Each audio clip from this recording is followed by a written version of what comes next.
నాకు వరకు డబ్బులు ఇచ్చేసి, లేకపోతే నువ్వు కెమికల్ తెచ్చేసి నాకు డబ్బులు ఇచ్చేసి అని నాకు తెలిసి, నాకు అవగాహన ఉన్నంత వరకు ఏ ఉద్యోగి కూడా చేయడు, ఇంక్లూడింగ్ ఇక అసలు ఆ పై దాకా వెళ్తుందా అంటే ఇప్పుడు ఇందులో పైన అసలు టచ్ చేయాలి వాళ్ళు పైన. ఇంకోటి వైవి సుబ్బారెడ్డి ఇందులో తినాలా, చిన్నప్పన్నది కూడా ఏంటి, ఆ బోలే బాబా వాడితో ఆడు మాట్లాడుకుని ఏదో ఒక 50 లక్షలు వేయించుకున్నాడు, అది వాడి తెప్పించి రెగ్యులర్ గా అయితే కనుక రెగ్యులర్ గా వస్తుంది కదా డబ్బులు. వాడు ఏదో వీళ్ళ పేరు చెప్పుకుని కలెక్షన్ చేసుకునేవాడు అనుకుంటా. వేమిరెడ్డి దగ్గర అట్లా వేమిరెడ్డి ఏమన్నాడు, డైరీల నుంచి వైవి సుబ్బారెడ్డి చెప్తే అతను డబ్బులు వేస్తా వచ్చామన్నాడు. వైవి సుబ్బారెడ్డి ఏమంటాడు, అసలు నాకు పిఏనే కాదాడు, ఏపీ భవన్ లో పనిచేస్తాడని చెప్పారు.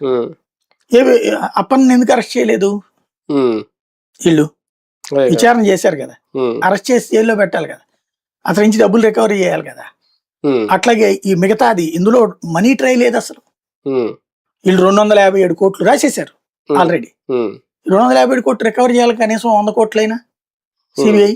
ఇంకొకటి అసలు పాయింట్ ఏముంటదంటే, ఇప్పుడు కల్తీ నెయ్యి తయారంటే గాంబు ఉంబుష్ అని రాదు కదా, వీళ్ళు ఏదో చెప్పారు కదా 4-5 కెమికల్స్ అని.